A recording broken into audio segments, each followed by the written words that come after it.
Hey, what's up guys, my name is Charlie. Today we're going to be watching some nostalgia Critic, and it's going to be Captain Planet.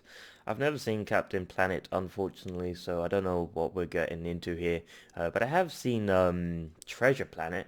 That's completely probably different from this Captain Planet, but I just had to make something up along the way.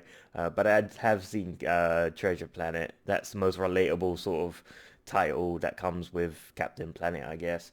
Not the same thing, obviously, I guess, but it was the closest thing that came to my mind. Just go with the flow, guys. Yeah, let's check out the video, shall we? Let's go. I'm the nostalgia critic guy, remember it? So you don't have to. Well, before Al Gore's Inconvenient Truth, there was Ted Turner's inconvenient cartoon series known as Captain Planet and the Planeteers. God, shoot me. This environmental pishit was designed to make kids more aware of the environment and tell them all the things that they can do to save the environment, but most likely won't. I think I remember This show was actually. awful, and I mean awful. Nobody liked it, nobody listened to what it had to say. So why do we keep watching it? I mean, this show was on for 4 seasons. That's a pretty long time by kid show standards. So why do we keep watching this shit if it was so bad? Honestly, because there was nothing else that was on in this time slot. I think the only other thing that was on was Beakman's World. And God knows how much I don't want to be willingly educated by a Brooklyn scientist and a giant rat. He's an exterminator's nightmare. So we kept watching Captain Planet, much to our everlasting shame. Now, for those of you who don't know the infamous story of Captain Planet, consider yourselves very fortunate.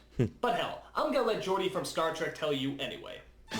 Our world is in peril. Gaia, the spirit of the earth, can no longer Wow. stand the terrible destruction Geordi plaguing from our Star planet. Trek The Next Generation. 5 magic rings to 5 special young people. 5 powers combined, they summon Earth's greatest champion, Captain Planet. Well, that's the Cliff Note version anyway. The whole story starts when the Earth spirit Gaia is awakened from her earthly slumber.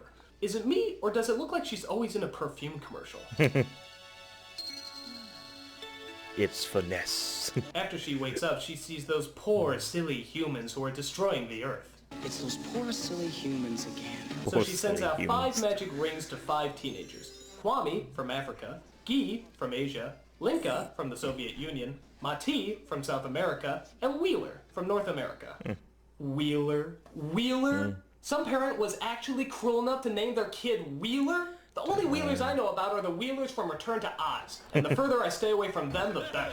Yeah, they were It's a creepy. very weird I gotta thing. remember those. One minute I'm a kid from Brooklyn, the next minute I'm some sort of cut-rate superhero. Oh, I think I'm gonna hate Wheeler.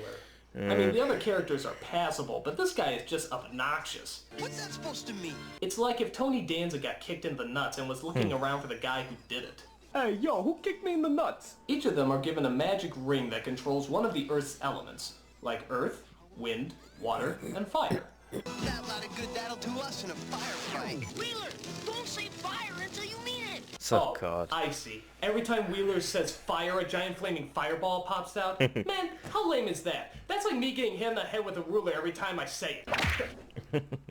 What, I get hit in the head with a ruler every time I say... Okay, I guess I'm not gonna say ruler. That But must what be a about rubber Monty? ruler. What's his magic power? Mine is heart. I can sense you all.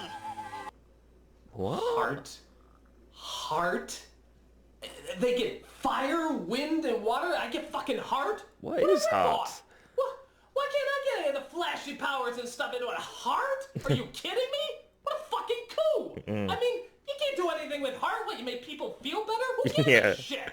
I mean, this kid totally got ripped off. I mean, how do Yeah. you think he feels about this whole thing? I recently sat down with Mati this past week to find out just how he felt about this situation. I'll tell you how I feel about the whole situation. I'm fucking pissed off, man. You know? What kind of kid wants to have heart as a power? I mean, I can't believe it. Jesus!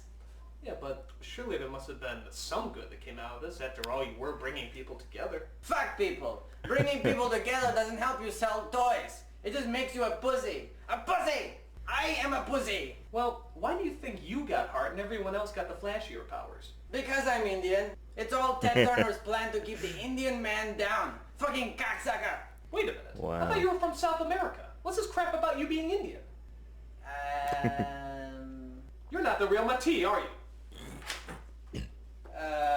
The thing about that is, heart! Oh! Ooh. I am nothing but trouble. I mean, how is heart even supposed to work? You just say heart and all of a sudden people feel better? Give me a break. I mean, look at this thing. Are you telling me that this little thing is actually supposed to make people feel better? I see. What? Wow. Alright, here it is. This is the ring that's supposed to make everybody feel hunky-dory. Oh. Wow.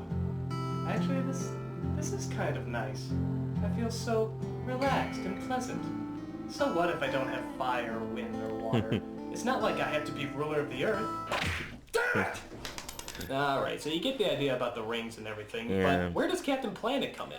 Well, when they do combine their powers together, they unleash Captain Planet, who kind of looks like Silver Surfer's gay brother who has a summer home in Malibu. He's sucking Yeah, I was thinking of Silver Surfer. Guess I better make like the wind and blow. Captain Planet's main job is to save the Earth while also making as many horrible puns as possible. And now I'm gonna rain on your parade. It's time to tie up this loose end. You do know smoking's bad for your health. Nothing like a wild ride to get rid of an old flame. Time to branch out. I'm feeling fine. How about you? Oh, God.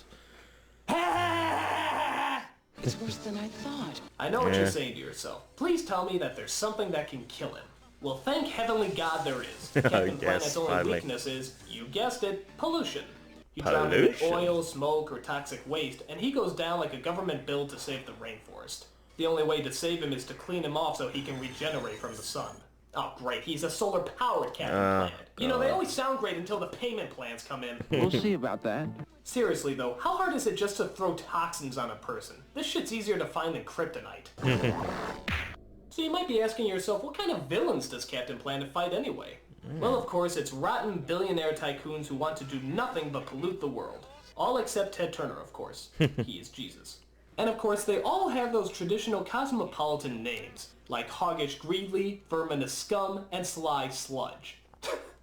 Seriously, would you ever do business with a person named Sly Sludge? It's like marrying a woman named Nasty McSpends Money. It just has bad news written all over it. Yeah. Please, go away. The other strange thing about these villains is that a lot of them actually have celebrity voices. Like John Ratzenberger, Martin Sheen, Jeff Goldblum, Wow. Tim Curry, and even Meg Ryan. How the fuck did they get Meg Ryan? Did she own back taxes or something? I mean, it makes no sense. But what's even stranger than that is that they actually make the villains look a lot like the celebrities themselves. Like Meg Ryan's yellow hair, Tim Curry's sunken-in eyes, and the less I say about Jeff Goldblum, the better. And that's also Whoopi Goldberg as the Earth Spirit Gaia. Now here's what I don't understand. If she's supposed to be the most powerful essence of the Earth, why doesn't she just stop these polluting a-holes herself? Don't worry, Planeteers. I will be with you in spirit. Oh, spirit. Oh, God. You know, from my past experience, spirit has usually meant a coward chicken pansy who doesn't want to get hurt and would rather sacrifice the lives of teenagers so that she doesn't miss her favorite reruns of Gilligan. But hey, that's just my past experience. Gee, I didn't think of that. You may also notice that anytime there's trouble, it's Kwame who initiates calling Captain Planet. Let our powers combine. Let our powers combine. Let our powers combine. Well, why does he get to call the shot? I mean, that's a lot of power. Can you imagine if he didn't want to say those words? Oh man, we're in a tight jam. Kwame, don't you have something to say? I'm not going to say it. Not until you apologize for stiffing me on the bill at Olive Garden. Oh, Wow. come on, man, I was short on cash. And I look like Don fucking King to you? Alright, I'm sorry. Then let our powers combine. What? Nothing. Weird. Most of these episodes follow the same pattern. Some evildoer is polluting the Earth for the sole purpose of being a douche. The kids come to help, can't quite handle it, so they call in Captain Planet to save the day. But not all these episodes just focus on the environment. There's actually one or two episodes that handle different subject matters. So Captain Planet, what other issues are you going to talk to grade school kids about? Yeah. AIDS? You AIDS? tested positive for the HIV virus. Stop! Cease! Desist! Get out of there before it's too late! Sense fear and panic. Alright, so Captain Planet is going to talk about AIDS. God help Oh, us. God. So apparently, Verminous Scum has an evil plan to make high schoolers really hate this one kid who happens to have AIDS. Just listen to his foolproof evil plot. Once we let people know the kid has AIDS, we can panic the whole town. See, when people panic, they don't think. If they don't think, they stay stupid about AIDS and it can spread. Well, that's not quite true. We take over the earth. Makes sense to me. There are only a few ways to contract the virus. Using drugs with needles, unprotected sex, or he could have gotten it from that blood transfusion he had a few years back. These kids are just learning how to spell blue. Don't tell them about drugs or unprotected sex. What the hell's wrong with you? Yeah. Who cares how I got it? It stinks. There you have it, folks. The understatement of the century. AIDS stinks. My And here's another thing I just found out. Hitler was a dork. Naturally, the kid's coach comes in to try to give him some advice. You want to talk? Nothing to say. It's all over. Not the way I hear it. Coach, I've got AIDS. Wrong. You're HIV positive. Big difference. They probably won't even let me play in the big game. Wrong again, Andrews. You're gonna be playing in that game, and anybody who says otherwise will have to deal with me. Whoa, Coach is a bit of a psycho. Soon Verminous starts spreading rumors and lies about AIDS. Did you hear about Todd Andrews? He's a closet the hell was that? mumbler. Soon everybody, even the adults, are calling for the hanging of this kid with AIDS. If only they knew that an environmentally aware children's cartoon could show them the error of their ways. Of course, Captain PSA comes along to help set the record straight to the people. I think these people need a little education about the HIV virus.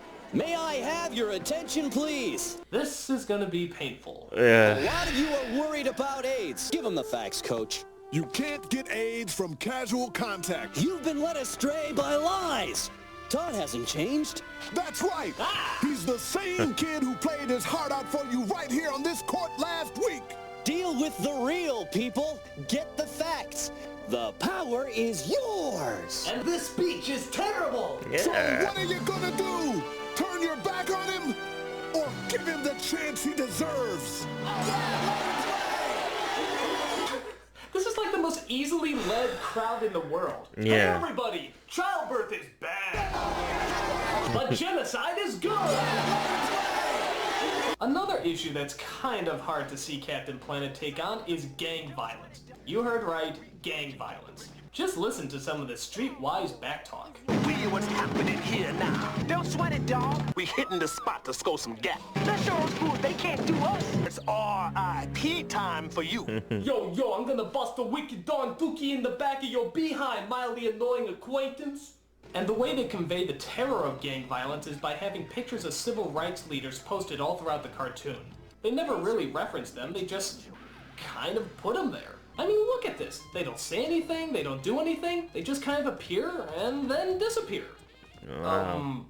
Deep? Ew. Gee, I hope there's some retarded teenagers in a flying blue man in gay underwear that can sum this all up.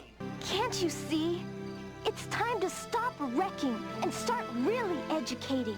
Peace or war, it's your choice. War. That would have been the funny ending, but instead we get a look into the gang members' heads as they analyze all that the civil rights leaders have fought for. I guess this has good intentions, but some of these images get pretty damn graphic. Wow. Kids, you might want to switch it over to Sesame Street right now. Yeah. These people don't know what they're doing. So much for drama. And of course, at the end of every episode, we had to listen to that god-awful song that we all hated to listen to, and yet we could never get out of our heads. Captain Planet, he's our hero, gonna take pollution down to zero. Though there was that one guy who always summed up my feelings towards the show at the end. You pay for this, Captain Planet. Alright, Ted Turner, you've made your point, and we'll make a deal with you. We'll start cleaning up the planet, and you stop making these god-awful cartoons! That way the planet can be nice and clean so that you can become supreme ruler. God damn it!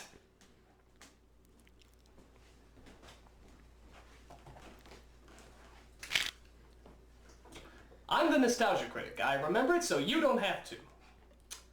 Ruler! Ha! I really hate this episode. That's funny. Captain Planet, he's our hero. That was good. I enjoyed that very much. What can I say about that? I think I've seen Captain Planet before. I'm trying to think. I feel like I've watched one episode maybe from my childhood because it seemed to be familiar at some point. I mean, I haven't watched it every single day or anything like that as a kid, but I think I remember I watched maybe one episode as a kid, but it was a very long time ago.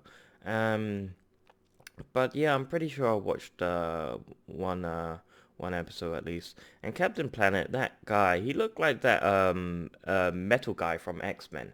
I don't know what that guy's name is, but he was like a metal man. He was in Deadpool the movie, of course, and that's what he looked like.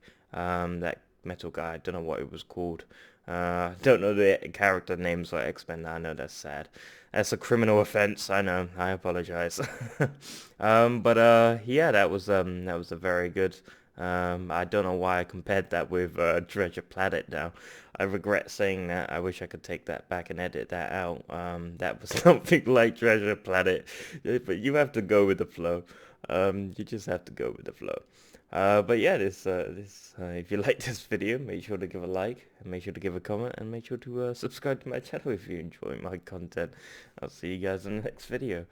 Peace.